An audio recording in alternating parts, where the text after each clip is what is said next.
Class 12th में chapter जो solution है, जो कॉलिगेटिव प्रॉपर्टी है फोर्थ, वह है osmosis and osmotic pressure. Osmosis को पहले हमें समझना पड़ेगा। इसके लिए पहले हम समझते हैं डिफ्यूजन क्या है। तो डिफ्यूजन में क्या होता है कि ये स्पॉन्टेनियस प्रोसेस है, is the spontaneous process of mixing of the particles of the solute in the solvent to form a homogenous mixer. Homogenous mixer बनने के लिए सॉल्यूट पार्टिकल्स का सॉल्वेंट में मिक्सिंग होना, अपने आप मिक्सिंग होना, वो क्या है? डिफ्यूजन है। इसमें क्या होता है कि सब्सटेंस या सॉल्वेंट या सॉल्यूट पार्टिकल हाई कंसंट्रेशन से लो कंसंट्रेशन की तरफ जाता है। Substance move from high concentration to low concentration. जैसे परफ्यूम की बात करें, परफ्यूम की जो बोतल है उसके यदि आप कैप ओपन करते हैं, उसका ढक्कन खोलते हैं, तो उसकी जो खुशबू है वो पूरे कमरे में हो जाती है। तो वहाँ यहाँ पे क्या कंसंट्रेशन ज़्यादा है और बाकी जो कमरे का है उसमें इसका वॉल्यूम कम है, इसका क्या है वो कंसंट्रेशन कम है। तो ये अपने आप क्या है, हाई कंसंट्रेशन से लो कंसंट्रेशन मूव करती है, तो डिफ्यूजन है। इसका यदि केमिस्ट्री में एग्जांपल देखें तो देखो, ये सॉल्वेंट हमने वाटर लिया, एक बीकर लेंगे, बीकर में सोल्यूट लिया आपने कॉपर सल्फेट, सॉलिड है कॉपर सल्फेट, डाल दिए नीचे की तरफ।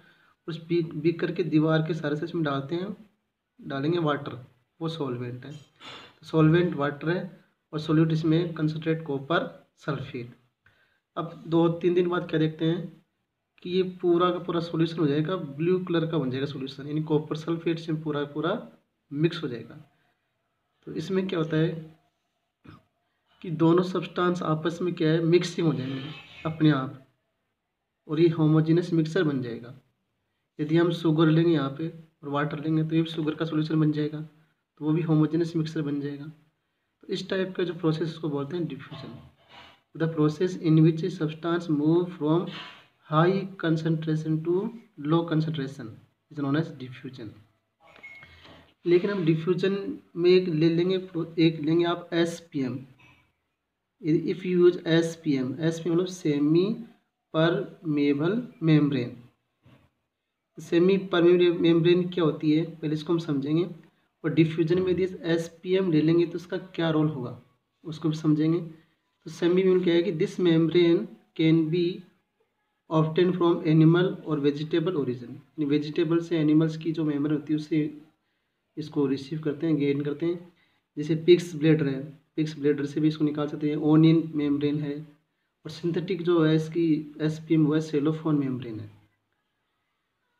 तो the membrane from which only pass solvent particles, only pass solvent particles like to water, not pass solute particles is called semi permeable membrane। Definition क्या है कि the membrane from which only pass solvent particles, याद रखना इसमें only पास solvent particles, तो इसकी जो particle size बहुत ही स्मॉल होती है, और not pass solid particles is called semi permeable membrane. Semi permeable membrane, और सेमी परमेबल का यूज़ करेंगे तो डिफ्यूजन चेंज हो जाएगा ऑस्मोसिस में, क्योंकि इसमें सॉल्वेंट पार्टिकल्स ही मूव करते हैं। ऑस्मोसिस क्या हो गया इसमें, the flow of solvent molecules from the solvent to the solution is called osmosis. किसका फ्लो होगा? सॉल्वेंट का। The flow of the solvent molecules from the solvent to the solution is called osmosis. जैसे example देखो, यहाँ पे हमने एक beaker लिया और बीकर का 2 पार्ट कर दिए डिवाइड, इसको डिवाइड कर 2 पार्ट में, बीच में आपने यूज कर लिया SPM सेमी परमेबल मेम्ब्रेन। इस एक पार्ट में रखा है कॉपर सल्फेट का रखा सॉल्यूशन, कॉपर सल्फेट का रखा सॉल्यूशन। इधर रखा आपने सॉल्वेंट प्योर वाटर रखा है, तो इसमें क्या होगा कि ये सॉल्यूशन किसका है? सॉल्यूशन ये है कॉपर सल्फेट का। हमने क्या बोला है कि ऑस्मोसिस में सॉल्यूशन से सॉल्वेंट पार्टिकल मूव करते हैं, तो इस सॉल्यूशन में जो कॉपर सल्फेट का सॉल्यूशन है, इसमें वाटर मूव करता है, सॉल्वेंट मूव करता है इधर सॉल्वेंट की तरफ, प्योर वाटर की तरफ। इसका मतलब इसका उल्टा हो गया, ये लेस कंसंट्रेशन से मोर कंसंट्रेशन की ओर मूव करता है। यानी सॉल्यूशन कॉपर सल्फेट का सॉल्यूशन में वाटर की कंसंट्रेशन कम है और प्योर सॉल्वेंट में वाटर की कंसंट्रेशन ज़्यादा है। तो यहाँ से क्या सब्सटेंस जो वाटर है वो मूव करता है लेस कंसंट्रेशन से मोर कंसंट्रेशन की तरफ। ऑस्मोसिस की प्रोसेस होगा कि solvent particle move from the solution, so the flow of solvent molecules from the solvent to the solution is called osmosis। तो ऑस्मोसिस को दो पार्ट में डिवाइड कर सकते हैं। एक तो इसका होगा एक जो ऑस्मोसिस में होता है कि solvent comes out through SPM, SPM से सेमी परमेबल मेम्ब्रेन से सॉल्वेंट आएंगे, बाहर जाएंगे, कम्स आउट बाहर जाएंगे। और दूसरा होता है एंडोस्मोसिस, इसमें सॉल्वेंट टू इंटर इनसाइड, इसमें सॉल्वेंट वो इसके अंदर जाएंगे थ्रू एसपीएम। इसको भी मैं एक्सपेरिमेंट से समझ सकते हैं। आपने एग लिया, एग का ऊपर का कवर उतार देंगे, एक सेल, तो एक सेल जो ऊपर का कवर ये काम करेगी सेमी परमेबल मेम्ब्रेन। और यहाँ पे केस एक की तरफ हम डाल दिया सोडियम क्लोराइड का, डाल दिया सॉल्यूशन। इस वाटर में क्या है, सोडियम क्लोराइड है, तो यहाँ वाटर की कंसंट्रेशन क्या है, कम है। और एग में क्या वाटर कंसंट्रेशन ज़्यादा है, तो बाहर से क्या वाटर जाएगा अंदर की तरफ, एक सेल में जाएगा, तो एक सेल क्या श्रिंक हो जाएगी, फूल जाएगी। एक सेल क्या है, श्रिंक हो जाएगी। और इसमें देखो, इसमें दूसरे में endosmosis solvent to enter inside the pure, यहाँ पे एक सेल है और बाहर इसमें क्या प्योर वाटर है। प्योर वाटर यहाँ पे इसकी कंसंट्रेशन मोर है, इस एक सेल में क्या कंसंट्रेशन कम है, तो इससे क्या है एक ये आ जाएगा बाहर की तरफ। तो यहाँ पे क्या है स्वेल, यहाँ पे हो जाएगा उल्टा लिखिए सॉरी, ये हो जाएगा यहाँ पे श्रिंक और ये हो जाएगा यहाँ पे स्वेल, ये हो जाएगा स्वेल। यहाँ पे एक सेल फूल जाएगी, यहाँ पे एक सेल सिकुड़ जाएगी कि वाटर इसमें से बाहर आ जाएगा। तो ऑस्मोसिस दो टाइप हो गया, एंडोस्मोसिस और एक्सोस्मोसिस। तो आपको इसमें एक पॉइंट याद रखना है, रिमेंबर पॉइंट याद करने का है कि ऑलवेज सॉल्वेंट पार्टिकल फ्लो, नहीं हमेशा सॉल्वेंट पार्टिकल फ्लो होंगे low concentration to high concentration, हमेशा सॉल्वेंट पार्टिकल ही सॉल्यूशन में मूव करेंगे। कब तक, जब तक इसमें इक्विलिब्रियम एस्टेब्लिश ना हो। The flow will contain till the equilibrium is not attend. The flow of solvent molecules from solvent to solution can be stopped if some extra pressure is applied on the solution। यानी हमें osmosis को हम कैसे रोकें, तो osmosis को रोकने के लिए हम क्या बाहर से एक प्रेशर अप्लाई करना पड़ेगा, और जो प्रेशर हम अप्लाई करेंगे वो प्रेशर है ऑस्मोटिक प्रेशर। तो this process that just stop the flow of solvent is called osmotic pressure। In the pressure which stop the osmosis process known as osmotic pressure। The pressure which stop the osmosis, the flow of solvent particle is known as osmotic pressure।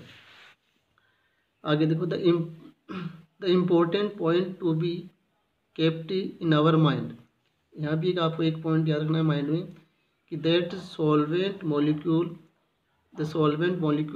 Always flow from lower concentration to higher concentration of the solution. यानी solvent के हमेशा कहाँ से कहाँ जाएगा, lower concentration से जाएगा high concentration की तरफ।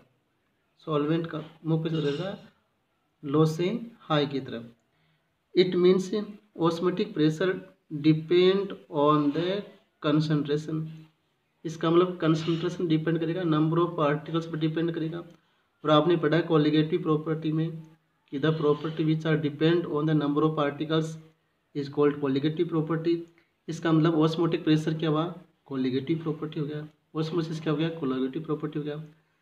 तो molecules in the solution we know that the property which is depend on the number of particles is called colligative property। तो ये colligative property होगी, यानी osmotic pressure किसके बराबर होगा, molarity के बराबर हो गया। osmotic pressure is directly proportional to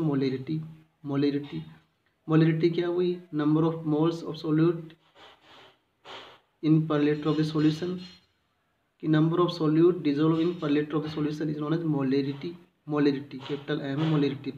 जो आपने पिछले पढ़ा था ना इसमें एलिवेशन ऑफ बॉइलिंग पॉइंट और डिप्रेशन ऑफ फ्रीजिंग, वहाँ पे यूज हुआ था मोलेलिटी, यहाँ पे यूज होता है मोलेलिटी, यहाँ पे यूज हो रहा है molarity, number of solute particles dissolve in per litre. तो इसको तो पाई जी डायरेक्टली प्रोपोर्शनल एम मोलेरिटी, इसको उठाएंगे तो इसमें एक आएगा कांस्टेंट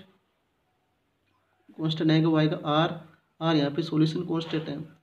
और इसमें एक है कि ऑस्मोटिक प्रेशर होगा, उसमें कांस्टेंट होगा टेम्परेचर, तो यहाँ टी भी यूज़ करेंगे, पाई इस डायरेक्शन प्रोपोर्शनल टू एम मोलेरिटी और टी इसमें टेम्परेचर।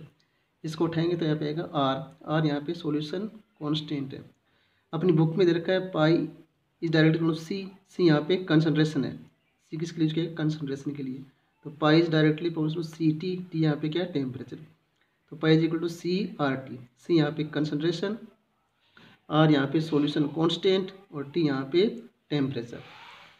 तो ये आ गया pi is equal to C R T आ गया, pi is equal to C R T आ गया। सी यहाँ पे क्या है, सी यहाँ पे कंसनट्रेशन, आर यहाँ पे सॉल्यूशन कांस्टेंट और टी यहाँ पे टेम्परेचर।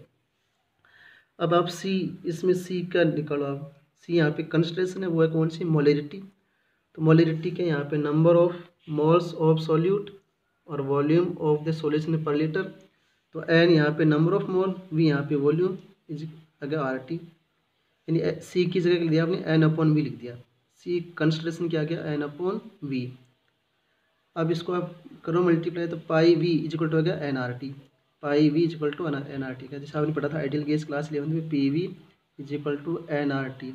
तो उसी की तरह आ गए pi V is equal to N R T. तो pi V is equal to N R T, जिसे आप बोलते हैं P V is equal to N R T, ideal gas equation है। तो ऐसे this equation known as van't Hoff equation, इसको बोलते हैं वांट ऑफ इक्वेशन। यदि आप निकालेंगे नंबर ऑफ मोल, तो नंबर ऑफ मोल होगा ग्राम वेट अपॉन मोलर मास, किस पे, सोल्यूट का। सोल्यूट कौन सा कंपोनेंट है, 2, सोल्यूट कौन सा कंपोनेंट होगा 2। जो भी आपने कोलिगेटिव प्रॉपर्टी पढ़ी है, इसमें जो सोल्यूट का कंपोनेंट है उसको हमेशा 2 माना है, सॉल्वेंट को आप 1 माना है। तो इस एन की जगह आप रखेंगे इसकी वैल्यू, तो एन होता है नंबर ऑफ मोल निकालते हैं हम gram weight upon molar mass. तो यहाँ लिख दो आप, ये इसमें आ गया pi V is equal to W2 upon M2 into R2। Pi यहाँ पे क्या है ऑस्मोटिक प्रेशर, वी यहाँ पे क्या है, पाई यहाँ पे ऑस्मोटिक प्रेशर है, और वी यहाँ पे क्या है वॉल्यूम है, वॉल्यूम ऑफ द सॉल्यूशन, और W2 और M2 के है इस सॉल्यूट के लिए। W2 क्या है वेट ऑफ सॉल्यूट, आपने कितना ग्राम उसमें लिया है सॉल्यूशन में, वो है वेट ऑफ सॉल्यूट। M2 इसके क्या है मोलर मास है, किसका मोलर मास, सॉल्यूट का, molar mass of solute. R यहाँ पे क्या है कांस्टेंट है, T यहाँ पे क्या है टेम्परेचर है। इस तरीके से हम गैस का मोलर मास, ऑस्मोटिक प्रेशर हम निकाल सकते हैं। तो ये है ऑस्मोटिक प्रेशर।